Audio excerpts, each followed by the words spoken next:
Hello বন্ধুরা, যে সকল ছাত্রছাত্রীরা এই বছর অর্থাৎ 2024 সালে আইটিআইতে ভর্তি হওয়ার জন্য অনলাইনে ফর্ম ফিল আপ করেছো এবং যারা ডকুমেন্টস আপলোড করার পরেও পেমেন্ট করার পরেও তাদের স্ট্যাটাস দেখাচ্ছে অর্থাৎ ভেরিফিকেশনের স্ট্যাটাস দেখাচ্ছে পেন্ডিং। অনেকে আছে এরকম যে 7 থেকে 10 দিন হয়ে গেছে ফর্ম ফিল আপ করার, এরপরও তাদের যে ভেরিফিকেশনের স্ট্যাটাস সেটা কিন্তু এখনও দেখাচ্ছে পেন্ডিং। তো তারা সেই অপশানটি দেখার পরে তারা অনেক কিছু চিন্তা করছে যে তার ফর্মটি তাহলে কি রিজেক্ট করে দিয়েছে কি না। তো বন্ধুরা, আমি তোমাদের উদ্দেশ্যেই বলবো, তোমাদের ভয় করার কোনো কারণ নেই। তোমাদের প্রত্যেকের কিন্তু স্ট্যাটাস দেখবে কয়েকদিনের মধ্যে দেখাবে কমপ্লিটেড। এটা একটা কারণ হচ্ছে যে প্রত্যেকটি ডিস্ট্রিক্টের যে নোডাল সেন্টার রয়েছে, এটা কিন্তু সেখান থেকে আইটিআই কলেজের স্যাররা কিন্তু এটা কিন্তু ভেরিফিকেশন করছে তোমাদের ডকুমেন্টসগুলোকে। তো ভেরিফিকেশন করার পরে তারা কিন্তু কারিগরি ভবন যে রয়েছে নিউ টাউনে, সেখানে তারা কিন্তু এটা পাঠাচ্ছে এবং সেই রিপোর্টের ভিত্তিতে তোমাদের কিন্তু স্ট্যাটাস দেখাবে যে কমপ্লিটেড। তো বন্ধুরা, যারা এখনও ফর্ম ফিল আপ করোনি, আমি তোমাদের উদ্দেশ্যেই বলবো, তোমরা কিন্তু কেউ ছুটির দিনগুলোতে ফর্ম ফিল আপ করো না। তোমরা সোম থেকে শুক্রবারের মধ্যে তোমরা ফর্ম ফিল আপটি করো এবং তোমাদের ফর্ম ফিল আপ করা তোমার সময় তোমাদের বলে দিচ্ছি। তোমরা সকাল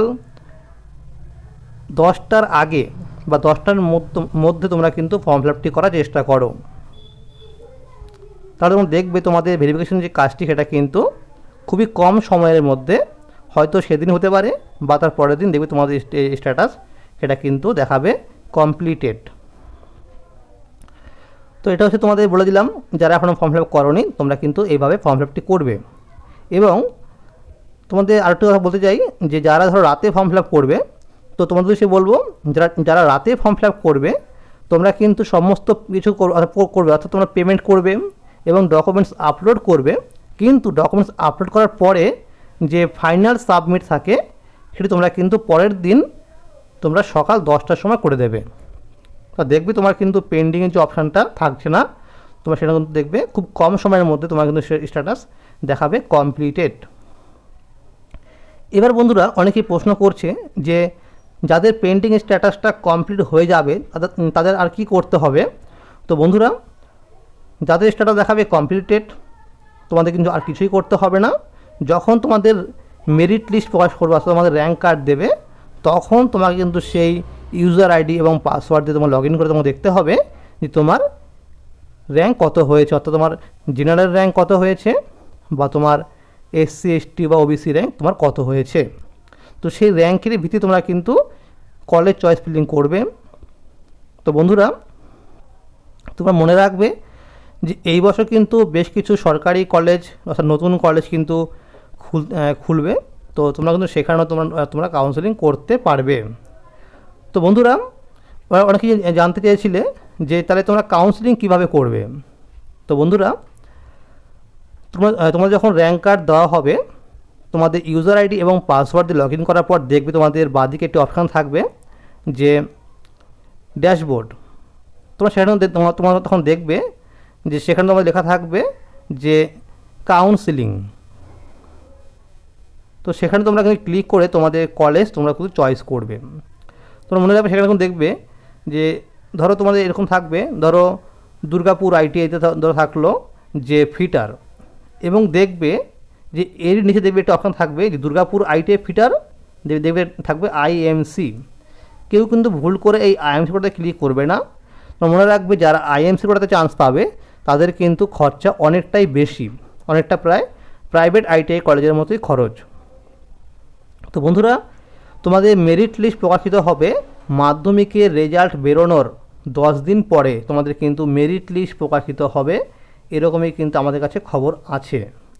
তো সম্ভবত মে মাসের শেষের দিকে বা জুন মাসের ফার্স্ট উইকে তোমাদের কিন্তু মেরিট লিস্ট প্রকাশিত হয়ে যাবে এবং তোমাদের কিন্তু ক্লাস শুরু হবে আগস্ট মাসের 1 তারিখ থেকে।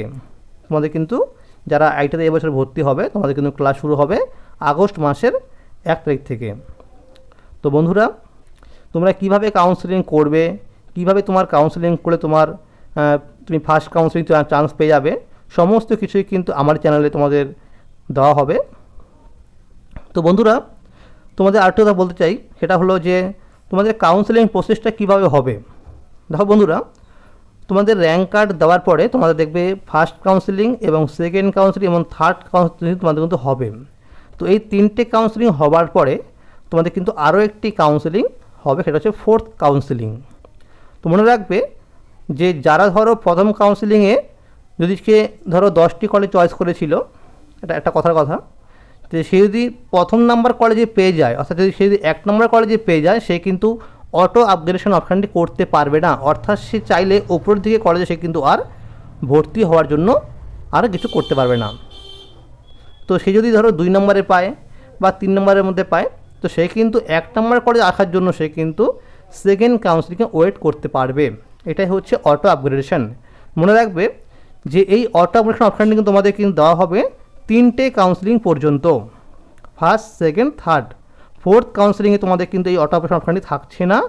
অর্থাৎ ধরো যারা এরকম রয়েছে যে অটো আপগ্রেডেশন করেছিলে, তারা যদি ফোর্থ কাউন্সিলিংয়ের মধ্যে সেই ট্রেডে তারা মানে ভর্তি হওয়ার জন্য ইচ্ছুক তারা না হয়, তো তোমার সিটটি কিন্তু ক্যান্সেল হয়ে যাবে।